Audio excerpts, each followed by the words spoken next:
Olá, queridos amigos, sejam todos bem-vindos a mais um vídeo do canal Apocalipse Oficial. Eu saúdo a todos na paz de Nosso Senhor Jesus Cristo, desejando que Ele habite em seu coração, que neste momento, ao meditarmos um pouco nesse livro tremendo, o livro Grande Conflito, que o seu coração se encha de alegria, e principalmente no vídeo de hoje, onde nós iremos tratar da esperança que infunde alegria. O texto para a nossa meditação encontra-se no livro de Judas. Judas tem apenas um capítulo, então nós iremos meditar aqui nos versos 14 e 15, que diz assim, parte dos versos: Eis que veio o Senhor entre as suas santas miríades para exercer juízo contra todos. Nós chegamos já no capítulo 17, iniciando então a terceira sessão do livro. Lembrando que o livro Grande Conflito ele tem 4 grandes sessões, então nós já chegamos na terceira sessão. Praticamente vamos iniciar agora a segunda metade do livro. Nesse capítulo tem algo que me deixou muito impressionado e eu vou dizer para vocês o que foi. Em apenas algumas páginas, em 3 páginas mais ou menos, Ellen White cita diretamente ao menos 22 textos que falam sobre a volta de Jesus.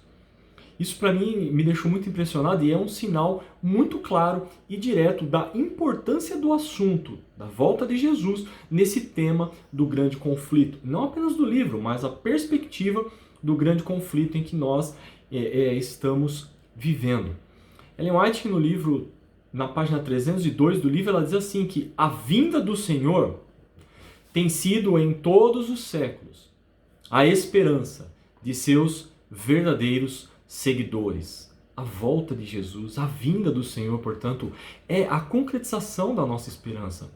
É isso que, por exemplo, os valdenses, Wycliffe, Lutero, Melanchthon, Calvino, Knox, Ridley, Latimer, pessoas que aguardavam também ansiosamente esse momento, o momento em que nós estamos prestes a vivenciar. Ela diz que é a obra da fé e do caráter de seus santos, amar seu aparecimento e aguardar o cumprimento da bem-aventurada esperança. Você entendeu? É obra da fé, do caráter de nós, os seus santos, amar o aparecimento e aguardar o cumprimento dessa bem-aventurada esperança que é a volta de Jesus. Que tremendo isso, irmãos. Que tremendo, queridos. Podemos estar vivendo nos dias que antecedem a volta de Jesus, porque eu creio de verdade que nós estamos muito próximo desse acontecimento. Como nós dissemos no primeiro vídeo que gravamos, Jesus e a Bíblia, elas não disseram exatamente, quando ocorreria a volta de Jesus, exatamente para que vivêssemos na expectativa. Mas eles deixaram, Jesus e a Bíblia, vários sinais, e entre eles eu gostaria de destacar alguns aqui para vocês, para a nossa meditação nesse vídeo. O primeiro grande sinal, que eu posso chamar assim, descrito ali por Jesus no capítulo 24, do seu capítulo profético, capítulo 24 de Mateus, capítulo profético ao Apocalipse ali de Jesus, foi o terremoto de Lisboa. O terremoto de Lisboa aconteceu no dia 1º de novembro de 1755. Era, portanto, um dia especial para a igreja cristã católica, dominante, o dia de Todos os Santos, onde muitas pessoas tinham afluído às igrejas e então ocorreu esse terremoto. O terremoto de Lisboa é o maior, se não um dos maiores terremotos que já existiu e registrados até hoje. Para vocês terem uma ideia da magnitude desse terremoto, em um período de apenas 6 minutos, morreram aproximadamente 90 mil pessoas. Tremendo. Jesus disse realmente que terremotos grandes antecederiam a sua volta. 25 anos depois, no dia 19 de maio de 1780, ocorreu o que é registrado na história. E se você quiser pode fazer uma pesquisa, eu já fiz isso, uma pesquisa ali na internet, no Google, o dia escuro. Ele foi conhecido na história como o dia escuro. Não foi um dia em que teve eclipse, nada disso. Apenas durante ali a manhã, por volta do meio-dia, a terra ficou escura. Escura como se fosse meia-noite. Os galos começaram a ir para os seus puleiros, os passarinhos noturnos começaram a entoar os seus cânticos, Relato de pessoas que viveram nessa época diz que a escuridão era tão grande, tão forte, tão intensa, que parece que era possível segurar a escuridão, o dia escuro. Jesus disse isso lá no capítulo 24 de Mateus, que antes do seu aparecimento, o sol escureceria, a lua ficaria como sangue e as estrelas cairiam. Esse evento, da queda das estrelas, ocorreu no dia 13 de novembro de 1833, a maior queda de estrelas também já registrada na história. Ficou praticamente a madrugada e durante uma parte da manhã, estrelas caindo do céu. E nenhum especialista em fenômenos físicos foi capaz de explicar tanto o escurecimento do Sol quanto a queda das estrelas, sendo, portanto, algo sobrenatural e sinais claros que Jesus deixou registrado lá no seu sermão profético. E por que Deus deixou e ainda deixa esses sinais? Tem um texto aqui que eu gostaria de ler para vocês que diz assim, está na página 311. Ante a perspectiva desse grande dia, a palavra de Deus, com expressões as mais solenes e impressivas, apela para seu povo, a fim de que desperte da letargia espiritual e busque sua face com arrependimento e humilhação. Então, para que Deus deixou esses sinais? Quais são os objetivos descritos aqui pela serva do Senhor? O objetivo é preparar um povo para estar em pé no grande dia. Só que para isso é necessário uma reforma na nossa vida. Veja o que aconteceu na história, registrado agora na história. Está lá na página 313. Ela diz assim: no tempo do primeiro advento de Cristo, os sacerdotes e escribas da santa cidade, a quem foram confiados os oráculos de Deus, poderiam ter discernido os sinais dos tempos e proclamado a vinda do prometido. Sua ignorância era o resultado da pecaminosa negligência. Ellen White diz que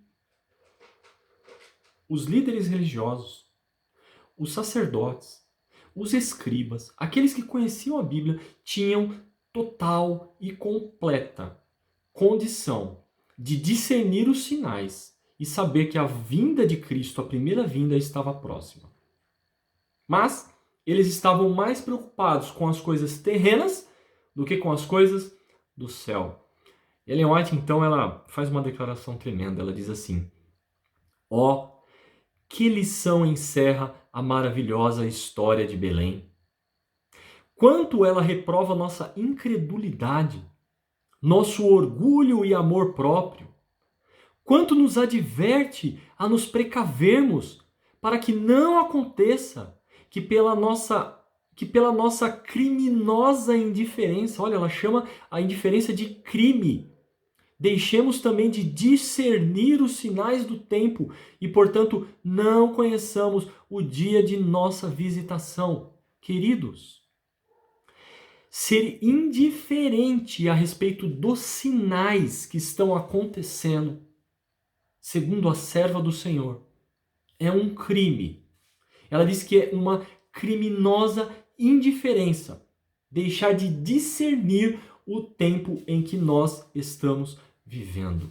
Queridos, o ponto é, a menos que nós estejamos seguindo a luz que nos foi dada, a luz que incide sobre nós neste momento, acatando e aceitando todo o raio de luz que a palavra de Deus nos deixa, nós cairemos no formalismo. E desaparecerá o espírito de piedade que tem que caracterizar os santos que vivem nos dias atuais. Você acha que Deus ainda deixa sinais na sua palavra? Você acha que estão ocorrendo neste momento sinais que nos dão certeza do tempo em que nós estamos vivendo? Olha, eu não tenho dúvidas disso. Eu tenho buscado, não conseguido, mas buscado pelo menos, estudar alguma coisa sobre profecias. Eu digo para vocês, pelo pouco estudo que eu faço, porque eu não sou nenhum teólogo, nem uma pessoa especialista em profecias, mas pelo pouco estudo que eu faço sobre profecias, eu não tenho dúvidas nenhuma de que nós estamos vivendo os dias que antecedem a volta de Jesus. Se já houve um período na história em que devêssemos estar vivendo de forma piedosa, discernindo os sinais do tempo, esse tempo é agora. Esse tempo se chama hoje. E o apelo que eu faço para você nesse momento, através desse pequeno vídeo, é: você está atento aos sinais que estão acontecendo? Você está atento ao ecumenismo?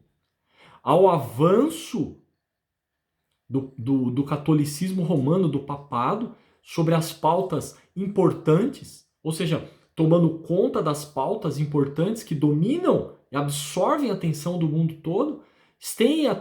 Está atento você ao protestantismo que está se apostatando cada vez mais, como Ellen White também previu no livro, e logo mais nós iremos chegar através dos vídeos nesses capítulos? O catolicismo e o protestantismo apostatado, junto com o espiritismo, dando a mão, formando uma tríplice aliança para perseguir os filhos de Deus. Está você atento a esses sinais?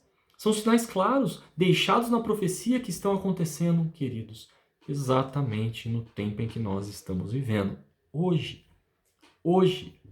Eu digo para vocês que os apóstolos, com certeza Wycliffe, Lutero, Knox e outros, Melanchthon, queriam ter vivido o tempo em que nós estamos vivendo. O tempo que nós vivemos é o tempo mais solene da história desse mundo. Exatamente os dias que antecedem a maior esperança de todos os tempos, como diz o capítulo, a esperança que infunde alegria. O Senhor vem com suas santas miríades. Estejamos prontos, porque Ele vem para buscar aqueles que o aceitaram e vem para exercer juízo sobre todos aqueles que o rejeitaram. Que nesse momento você entregue mais uma vez o seu coração a Jesus. Faça um voto de estar atento aos sinais, de discerni-lo através do estudo das Sagradas Escrituras, para estarmos preparados para quando o nosso Senhor voltar. Que Deus te abençoe, fique com Deus e até breve.